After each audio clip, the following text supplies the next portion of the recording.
ये काका भतीजे की लड़ाई नहीं थी, ये कोई पारिवारिक लड़ाई नहीं थी। ये जो लड़ाई थी विचारधाराओं की लड़ाई थी। वो भाजपा में थे, मैं कांग्रेस में हूँ, तो ऐसी कोई लड़ाई वाली बात ही नहीं थी। कि मैं देखना चाहूँगा कि आप 5 साल तक ये लाडली बहना करेंगे या नहीं करेंगे, देंगे कि नहीं देंगे। इससे पहले सरकार भी भाजपा की थी, इससे पहले विधायक भी भाजपा के थे, पर क्या काम हुआ? आवेदन करेंगे, लड़ाई लड़ेंगे, धरना देंगे, आंदोलन करेंगे, पर यहाँ जो अधिकार है इस विधानसभा का वो लेके रहेंगे। जैसे कि आज दोनों विधानसभाओं की मतगणना पूरी हो गई, वही टिमरनी विधानसभा 134 से कुंवर अफजीत साहब विधायक बन चुके हैं। अब उनसे जानना चाहेंगे कि उनकी किस प्रकार से टक्कर थी, क्या क्या उनको परेशानी करने के बावजूद भी आज वो शिखर पर पहुंच गए। हम आपको बता दें कि उनकी टक्कर सीधे उनके चाचा से थी, जो पिछले 3 बार से यहाँ के विधायक रह चुके थे। जी वैसा पहले तो आपको बहुत बहुत बधाई हो, बहुत बहुत धन्यवाद। देखिए, मैं हमेशा कहता हूँ, मन से भी कहता हूँ कि ना मैं कुंवर हूँ ना मैं युवराज हूँ। एक रियासत थी, वो पुरानी बात हो चुकी है। आज हम आम जनता है, तो मैं यहाँ का बेटा हूँ, यहाँ का साथी हूँ, है ना। और दूसरा, ये काका भतीजे की लड़ाई नहीं थी, ये कोई पारिवारिक लड़ाई नहीं थी। ये जो लड़ाई थी विचारधाराओं की लड़ाई थी। वो भाजपा में थे, मैं कांग्रेस में हूँ, तो ऐसी कोई लड़ाई वाली बात ही नहीं थी। अब विशेष करके क्या मुद्दे रहेंगे जनता के लिए? जनता ने आपको चुना है, किन मुद्दों के लिए चुना है? देखिए, जनता ने मौका दिया है, उनको निराश नहीं होने देंगे। इस विधानसभा में एक विचारधारा है।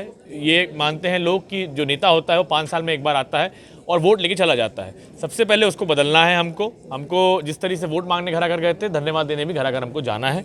दूसरा, ये आदिवासी विधानसभा है, तो जो आदिवासी क्षेत्र है रेडगांव तरफ का आप जाएंगे, कायदा के आसपास का, तो वहाँ बहुत सी सड़क नहीं है, आज भी नहीं है, वहाँ पीने का पानी नहीं है।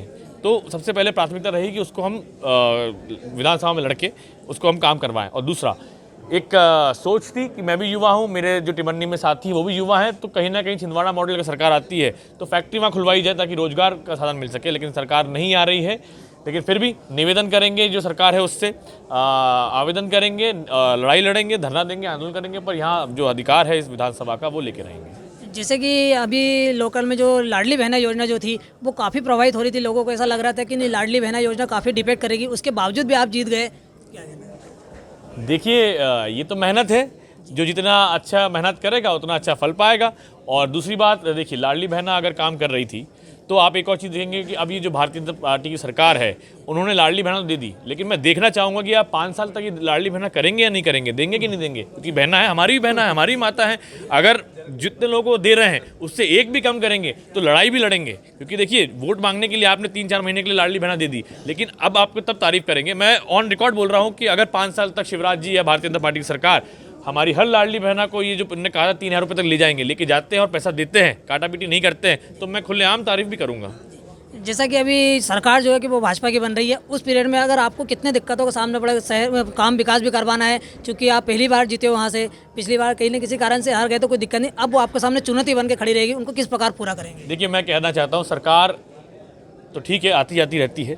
इससे पहले सरकार भी भाजपा की थी, इससे पहले विधायक भी भाजपा के थे, पर क्या काम हुआ? मैं यहाँ की जनता से पूछना चाहता हूँ, नहीं हुआ।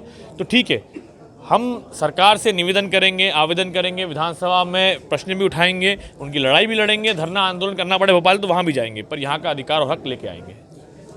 जैसे कि इन्होंने हमें बताया भी कुंवर अफजीत साहब जी ने कि अगर हमें लड़ाई लड़ना पड़े या कुछ भी करना पड़े, हम विधानसभा में जाके हमारे जो क्षेत्र के निवासी हैं उनकी जितनी भी समस्या है उनको सबको पूरा करने के लिए जी जोर से मेहनत करके जितना हो सकेगा उतना हम करेंगे और उन्हें हम सुविधाओं का लाभ दिलवाएंगे।